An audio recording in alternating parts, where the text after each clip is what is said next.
ہم فی الارض، اللہ کہتے ہیں ہم کیوں تلوار اٹھانے کا حکم دیتے ہیں؟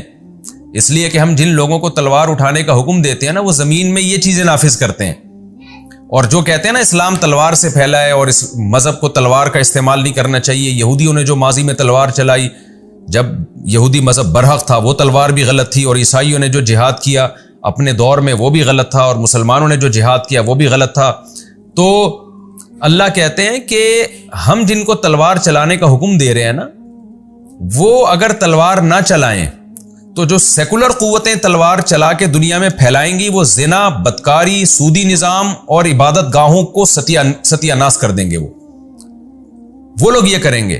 تو تلوار تو چلے گی، یعنی طاقت اور قوت کا استعمال تو ہر دور میں ہوتا رہا ہے. یہ ہو نہیں سکتا کہ قوت استعمال نہ ہو. آپ نہیں کریں گے، باطل کر لے گا. اور باطل کر کے کیا کرے گا؟ جس کا پہلی آیات میں ذکر کہ وہ اللہ کے نام کو دنیا سے ختم کر دے گا، جیسے کہ آج ہو رہا ہے نا. سیکولر قوتوں میں اللہ کے نام کی تو کوئی ویلیو ہی نہیں ہے. بہت زیادہ وہ براڈ مائنڈڈ بن کے انہوں نے اس کی اجازت دے دی، ٹھیک ہے بھی نجی محفلوں میں کوئی اللہ کو یاد کرنا چاہے، مسجد جانا چاہے، مندر جانا چاہے، نہیں بھی جانا چاہے اس کی مرضی. زنا کے اڈے بھی کھول دیے، مسجدیں بھی کھول دی. بہت زیادہ جو لبرل ملک ہے انہوں نے یہ کام کیا، ورنہ ماضی میں تو زیادہ تر سیکولر قوتیں بالکل مذہب کا گلا گھونٹتی رہی ہیں. اور پھر انہوں نے کیا بے حیائی کو طاقت کے زور سے دنیا میں نافذ کیا ہے. تو اللہ کہتے ہیں کہ ہم جن لوگوں کو تلوار چلانے کا حکم دے رہے ہیں نا، اس کی برکت سے ہوگا کیا؟ وہ برکت کیا ہے؟ الذین مکناہم فی الارض، یہ وہ لوگ ہیں جب ہم ان کو زمین میں حکومت دیتے ہیں، اقاموا الصلاۃ، یہ نمازوں کو قائم کرتے ہیں. یعنی اللہ کی یاد ہوتی ہے زمین پہ، خدا کو یاد کیا جاتا ہے. اور ظاہر ہے جب اللہ کو یاد کیا جائے گا تو دنیا میں خیر اور برکت ہوگی. لوگ ایک دوسرے کے بھی حقوق ادا کریں گے. آپ اللہ کو بیچ سے نکال دیں گے تو والدین کے لیے اولڈ ہاؤس بنیں گے، پھر رشتہ داریاں ٹوٹیں گی جیسے کہ ٹوٹ رہی ہیں. تو زمین میں اللہ کی یاد کے لیے یہ نمازوں کے نظام کو قائم کریں گے. وآتوا الزکاۃ، زکاتیں دیں گے، یعنی حقوق العباد بھی حقوق اللہ بھی. یعنی لوگوں میں لوگوں کے ساتھ خیر خواہی کا بھی جذبہ پیدا ہوگا اللہ کو راضی کرنے کے لیے. یہ ایک سائن ہے، اشارہ ہے. یعنی اللہ کے حقوق بھی زندہ ہوں گے اور مخلوق کے حقوق بھی زندہ ہوں گے. آج نہ اللہ کے حقوق زندہ ہو رہے ہیں، نہ مخلوق کے حقوق ہو رہے ہیں.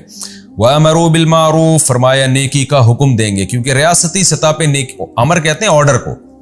ابھی ہم نیکی کے لیے واعظ و نصیحت تو کر سکتے ہیں، کوئی چلے ٹھیک ہے، نہیں چلے نہیں.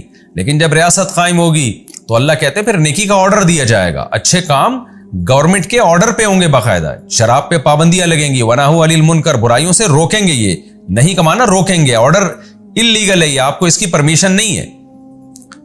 زنا کی پرمیشن نہیں ہوگی، نماز چھوڑنے کی پرمیشن نہیں ہوگی، سود کی پرمیشن نہیں ہوگی. گورنمنٹ لیول پہ خیر نافذ ہوگی.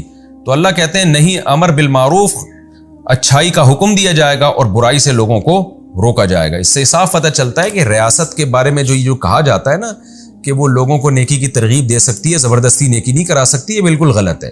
اسلامی ریاستوں میں ہمیشہ سے جو اسلام میں فرائض اور واجبات ہیں، مستحبات پہ تو کوئی زور نہیں لگا سکتا، لیکن جو فرائض واجبات ہیں وہ اسلامی ریاست مسلمانوں پہ وہ طاقت کے زور سے ان کو مجبور کرے گی کہ آپ یہ کام کریں. سعودی عرب میں آپ کو معلوم ہے ایک طویل عرصے تک یہ قانون رہا ہے کہ آپ کو نماز کے وقت میں دکان کھولنے کی اجازت نہیں تھی اگر آپ مسلم ہیں. ہاں غیر مسلم ہیں تو اس کے لیے تو اسلام نے کہا ہے کہ لا اکراہ فی الدین، دین میں زبردستی نہیں ہے. لیکن مسلم اگر کوئی ہوگا تو اس کو رمضان کا روزہ چھوڑنے کی اجازت نہیں ہوگی، اس کو نماز چھوڑنے کی اجازت نہیں ہوگی، ایک عورت کو بے پردہ گھومنے کی اجازت نہیں ہوگی، فحاشی کی اجازت نہیں ہوگی، یہ سب شراب پینے کی اجازت نہیں ہوگی، شراب پہ کوڑے لگیں گے.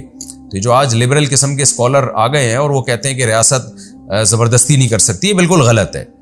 تو جو اسلام لائے گا ریاست اس پہ زبردستی کرے گی. نبی کے دور میں تو زکوٰۃ بھی زبردستی وصول کی جاتی تھی. تو یہ اللہ تعالیٰ نے قرآن مجید میں بتایا. تو اس سے ظاہر ہے کتنی خیر پھیلے گی سوسائٹی میں.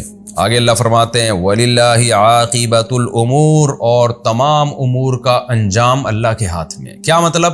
وقتی طور پر اگر اہل اسلام کو شکست ہوئی، آزمائشیں آئیں جیسے احد میں ہو گئی، یا وقتی طور پر نقصان ہوا، تو انجام تمہارا ہی اچھا ہوگا اگر تم صحیح سمت میں چلنا شروع ہو گئے. آگے اللہ فرماتے ہیں وَإِن يُكَذِّبُوكَ، اے نبی اس کے بعد بھی اگر یہ آپ کا انکار کرتے ہیں تو آپ تسلی رکھیے. فَقَدْ كَذَّبَتْ قَبْلَهُمْ قَوْمُ نُوحٍ، آپ سے پہلے نوح علیہ السلام کی قوم نے بھی جھٹلایا. وَعَادٌ، قوم عاد نے بھی جھٹلایا. وَثَمُودُ، اور ثمود کی قوم نے بھی جھٹلایا. وَقَوْمُ ابراہیم، ابراہیم کی قوم نے بھی جھٹلایا.